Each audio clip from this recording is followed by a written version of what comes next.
This video is powered by the pros at Pascal Air Plumbing and Electric. Arkansas owned, Arkansas operated. GoPascal.com. Easily killed. Connor O'Gara with us on this Monday from Saturday down south. Missed you last week, Connor, but it's good to have you with us today. How are you?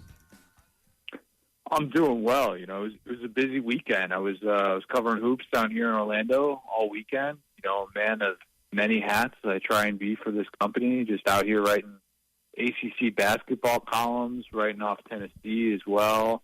I'm just, you know, trying to be the jack of all trades. ACC basketball columns, huh? That sounds really exciting, writing about the ACC this year. Miami's all they got. Bit of a surprise down here for the ACC. Good thing you get to write about SEC basketball, though, Connor, right? This is true. Now, to be clear, I was writing for our ACC site, SaturdayRoad.com, for those listening to this show and who are for some reason ACC fans. Definitely check it out. Best coverage there is in terms of ACC stuff. But yeah, it was actually an exciting weekend for the ACC because I got to see Virginia Furman in person. That game was incredible. Duke was a fun team to kind of be around. And even that Tennessee game was, I mean, that was a football game, it felt like. It felt like an SEC football game I was going to watch. But yeah, I mean, let's be honest, the SEC has had a much, much better year than the ACC. I think that opportunity to be like the premier conference of March is very much on the table, especially considering Alabama looks like the prohibitive favorite now, especially after the first weekend. And Arkansas, I mean, who can't Arkansas beat if they're able to pull one out against Kansas team that were, you know, they were leading by 12 in the second half of that game. And then even Tennessee, I think they feel a newfound confidence, and they might have the easiest path to the Final Four of any of those teams. So, I mean, you're right. The SEC looks like the premier conference right now, and Miami just so happened to beat my alma mater, and they beat them like a drum, and that didn't pain me at all. That surprised me. I liked Indiana, that the big kid they had and their little guard, and I didn't think Miami. Oh well, you know, Miami. What about Purdue? And Tennessee surprised me as well. The way they handled Duke, but what a letdown. Wait on a moment here, Matt. Yeah, ask the Indiana alumni here, the Connor O'Gara, about Purdue, because they're the ones that lose in the first round. Well, Indiana kind of Amber Hearded the bed too. I mean, they definitely didn't do Not anything. like that. You know, but Purdue, whoa. No, let's be honest. I apologize to the great listeners in Arkansas, throughout the entire state, because that sound that you heard on Friday night was me cackling. And boy, did I cackle loudly watching Purdue just somehow, oh my gosh, somehow crap the bed against FDU. That was so satisfying because I've heard all year, oh, this is the best Purdue team of the 21st century. Zach Edey's an unstoppable force. The guards, you know, they're a little bit all over the place. They'll figure things out in March. Matt Painter's finally going to get to a Final Four. Nope. Not only did that not happen, they suffered the second ever loss as a 1 seed in the first round. They lost to Indiana twice during the regular season. That was an oddly satisfying end. And despite the fact that, yes, Indiana lost last night, at least they won in the first round. At least they didn't have that massive embarrassment. I cackled. There are very few things at this stage of my life that can truly make me cackle while watching a sporting event. And I feel bad for the Purdue fans in my life, the good ones, not the ones who say, oh, do you want to meet an Indiana grad? Order a pizza. I'm not a believer in people that say that's other human beings, but there are those out there who did this. But I did see much enjoyment from my end watching the way things played out for Purdue. I would have liked to hear your evil laugh. You're such a nice guy, Connor. I don't even know if you got a good one, but I'm sure with Purdue losing, it sounded just fine. So, I mean, another thing we can believe in is Arkansas playing in the Sweet 16, at least on an annual basis, while Eric Musselman is the head coach. Even in an up-and-down regular season, man, they found a way to gel in March. They found a way to gel in the tournament.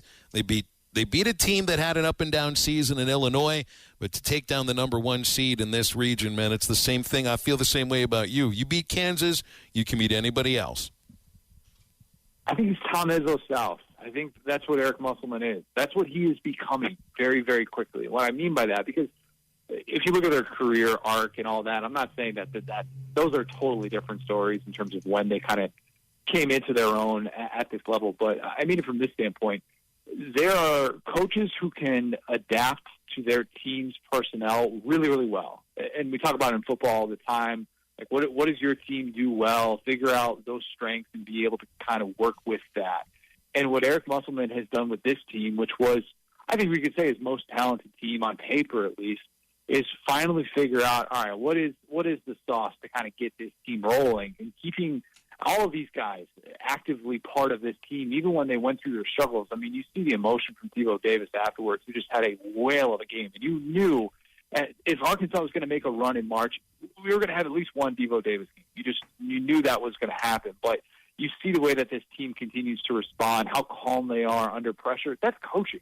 I mean, it can't not be coaching at this point. You see the way that they continue to rise to the occasion. And even 2 years ago, when that Baylor team who won it all, like, Arkansas gave them their best game in the Elite Eight 2 years ago, and I thought that run was really impressive. So, yeah, I mean, can't say enough about him. Eric Musselman's the best basketball coach in the SEC. I won't have it any other way. Out of the two number one seeds left, Connor, Alabama and Houston, which one of them? They both play 5 seeds. Which one of them has the best chance? You think they both make it to the Final Four? I think they both make it, but, I mean, I'll say that, like, Miami's guards, boy, watching Isaiah Wong last night just torch my Hoosiers was crushing. And I think there is a path for Miami against that Houston defense, which has just been lights out, but, struggled a little bit early on. They sometimes went ugly. There's a path that Houston could lose that Sweet 16 game to Miami, but I'm kind of looking at Alabama saying that's a favorable road. At the same time, I think there will be a lot of people sleeping on San Diego State this week. I saw them play in person twice over the weekend. They look like a football team. Everybody was talking about Duke and Tennessee and the physicality of that game later in the day in Orlando. San Diego State has old dudes who look like they are built to play SEC football. I mean, they are going to be physical. They contest the three-point line extremely well. Alabama, we know, likes to shoot a lot of threes. They also can slow it down, but they like to play at that up-tempo pace. And, of course, Alabama defends really well. But I think Alabama has the more favorable path just because I think Miami can beat anybody on any given night. But I by no means think that's going to be a pushover. Yeah, and then they would play Creighton or Princeton. What about Princeton, man? That's that back cut offense. I couldn't believe they handled Missouri like they did. I know, and all of a sudden, if you're Mizzou and you're thinking, man, we got a great opportunity here. This really opens up with Arizona losing in the first round. You see what Princeton's capable of, man. Like that's the thing about March. Like if a team wins a first round game, we should really just throw away. We should really just kind of throw away those seedings. It doesn't really make a whole lot of sense at this stage of the game. Like you saw it last year with St. Peter's. I mean, they beat Kentucky in round one, and then they ended up beating Purdue as well. And it's like, forget about the seedings. Mizzou might have overlooked them a little bit. Pretty inexperienced Mizzou team that was playing with, a lot of guys who were like, this is their first March experience. And I thought it kind of showed, and you see some of the shot selection issues that they struggled with. So really nice year for Mizzou. But, yeah, Princeton just looks like a buzzsaw right now. We forget about college football this week, or last week too. I haven't paid that much attention outside of maybe some stories out of Arkansas spring ball. Is there anything that happened in college football worth bringing up last week, or is it okay to have a couple of weeks in a 52-week news cycle where the sport is just halfway forgotten about? It is halfway forgotten about. I mean, it's weird. Like I very rarely, like you guys know me. I mean, we talk football like every single week. I try and stay dialed in 365 days a year. I truly pride myself on that. But yeah, I mean, we have hit that point in the calendar and where it is truly slow in terms of all things football. We've got a number change from Harold Perkins. That's of great significance. He goes from number 40 down to number 4. Might be the second best returning player in the SEC behind one and only Brock Bowers. But yeah, I mean, other than that, we're getting to that stage in camp, or we're about to, where we're going to start to see all these positive headlines about all these new offensive coordinators. Obviously, one of those residing in Arkansas as well, and Dan Enos. And that'll be kind of the storyline that we'll see a lot of. We'll see quarterback battle discussions. Kirby Smart's talking about who's going to replace Stetson Bennett. I guess that's a little bit significant. But, man, other than that, not a ton really to want to dig into. If you want to dig into Steve Sarkisian saying that he thinks Arch Manning is going to compete for the starting job, I mean, go over dissect that if you will. But we're at a pretty slow time of the year in the college football calendar. Who is Georgia's OC? I know Munkin left. Are they going to run, you think, a different type of offense, or do you think it's going to be real? I mean, there's so much talent there. They can run whatever offense they want. Who is their OC? They made the internal promotion to Mike Bobo. The internal, they turned back time essentially and brought Mike Bobo into the role that he was in for a long time under Mark Richt. And that's a great question though, because I think there are people who, if you sold yourself on Mike Bobo being a smart hire, you sold yourself on that premise, thinking, okay, they're just going to run what Todd Monken did, which was a lot of bunch tight end sets. They could spread you out. They could run tempo. They really did things that we didn't see the previous regime at Georgia do. And so I think there's this hope that Mike Bobo, who spent this last year as an analyst working for Todd Monken, that he's going to adopt all of these principles. And I'm not necessarily sold that that's going to be a seamless transition when we know Mike Bobo had failed stints at Auburn and South Carolina, and he was very, very adamant that he didn't like running a lot of up-tempo offense. And he was getting Bo Nix to operate under center. I mean, these things that, you don't typically see. So, yeah, I think there are a lot of questions about Georgia. Georgia fans have sold themselves on talent will win out, and it doesn't really matter who's the coordinator. I am more of the belief that you can't just assume that it's all going to work out if you're trying to win a national championship, and it could be the difference in them winning a third consecutive title.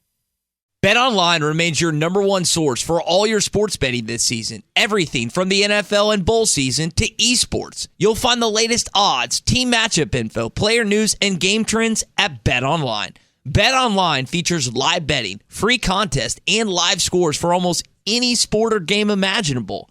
We're the fastest and easiest way to bet on all your favorite leagues and events.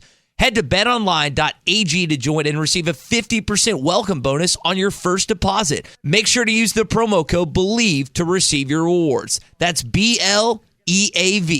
BetOnline, where the game starts.